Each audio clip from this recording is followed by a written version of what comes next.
আজকে এত সুন্দর একটা প্রোগ্রামে বসলাম, এখানে হয়তো আরও অনেকে আসলে আরও ভালো হইতো।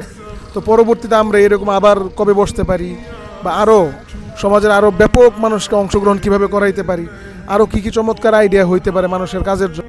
কয় না পবিত্র ভালোবাসা, ভালোবাসা আসলে পবিত্র, তা পাক পবিত্র জিনিস, কিন্তু এটা বাদ আর নেকা বিয়ের পরে আগে না। মনে করি এটা কাজে লাগাও।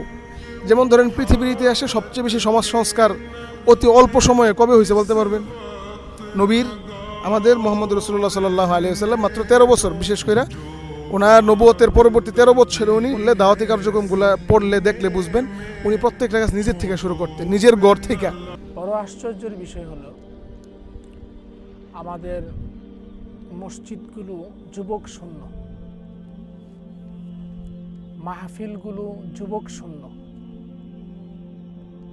দাওয়াত ও তাবলীগগুলো যুবক শূন্য, জিকিরের মজলিসগুলো যুবক শূন্য। এখন এরা যারা আছে এরাই তো সামনে সমাজের হাল ধরবে নাকি?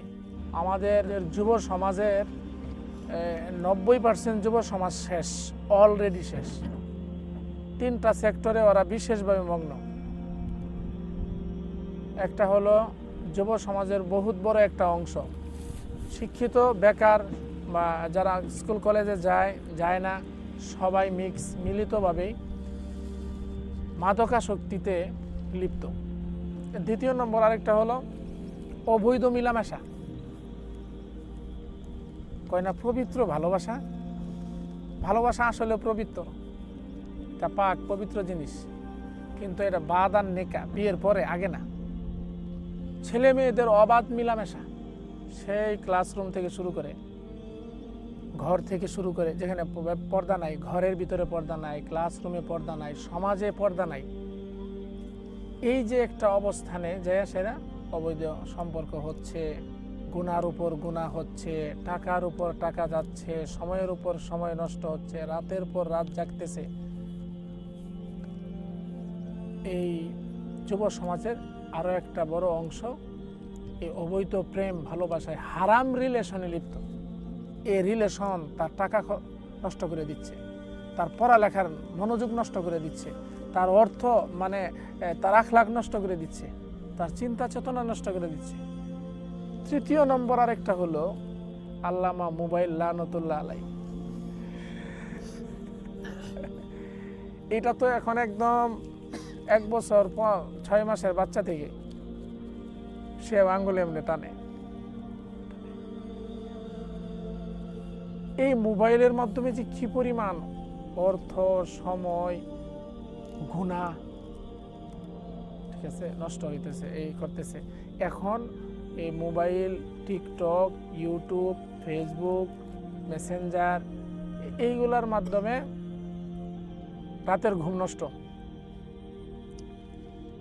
এর চেহারা নষ্ট, চিন্তা শক্তি নষ্ট, কুওয়াতে হাফেজা, মুখস্থ শক্তি দুর্বল হয়ে যাবে, কুওয়াতে ফাহমিয়া, বুঝ শক্তি লোপ পাবে,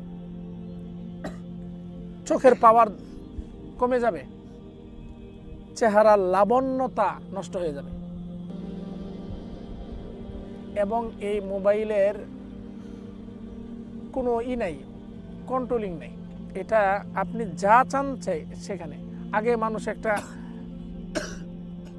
ছবি দেখতে হইলে, খারাপ একটা ছবি দেখতে হইলে তাকে অনেক কিছু করে গোপনে এলাকা থেকে বের হয়ে ভিন্ন জায়গায় যাইয়া বেশ পরিবর্তন করে টিকিট কাইটা সিনেমা হলে ঢুইকা ইস্তেগফার পইরা পরে দেখিয়া আবার অজু গোসল করে এগারো ঢুকতো।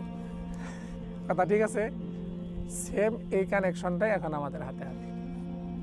যুব সমাজকে এই কথাটা কে বুঝাবে যে চরিত্রের মূল্য জীবনের চেয়েও বেশি? কি বললাম কথাটা? চরিত্রের মূল্য জীবনের চেয়েও বেশি। যার চরিত্রই পবিত্র না, এই জীবনের কোনো মূল্য নাই। ছোট্ট ছোট্ট কাজের প্রিপারেশন হাতে নেই। আজকে আমরা এখানে 20 জন আছি, একদিন এরকম হবে যে এখানে 2000 হবে, ঠিক আছে? এবং আমাদের নিয়ত আর ইখলাস যদি ঠিক থাকে, তাহলে আমাদের অল্প অল্প মেহনতগুলো সমাজের জন্য এত বড় কল্যাণ বয়ে আনবে যে সমাজের মানুষ আমরা কাজ না করলে আমাদেরকে ধাক্কায় করাবো। যখন এটার সুফল তারা দেখতে পাবে।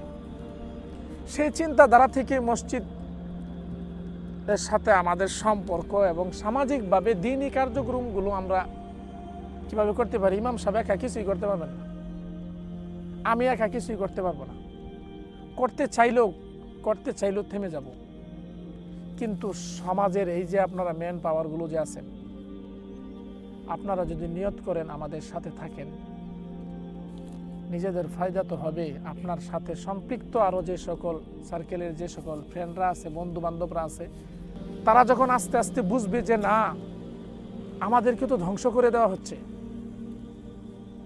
আমাদের চরিত্র নষ্ট করা হচ্ছে, আমাদের জীবনকে নষ্ট করা হচ্ছে, আমাদের যৌবনকে ধ্বংস করা হচ্ছে, আমাদের মেধাকে অকেজো করে দেওয়া হচ্ছে, আমাদের অর্থগুলোকে জলে ফেলানো হচ্ছে, আমাদের সময়গুলোকে বিনাশ করে দেওয়া হচ্ছে, এই বিষয়গুলো যখন সমাজের যুব সমাজরা বুঝতে পারবে, তখন এই টেকনোলজির নামে পশ্চিমা সভ্যতা মুসলিম সমাজের ভিতরে যে ভাইরাসগুলা ডেলিভারি দিছে, এগুলোকে লাথি মাইরা রাজবিনে ফেলাই দিবে।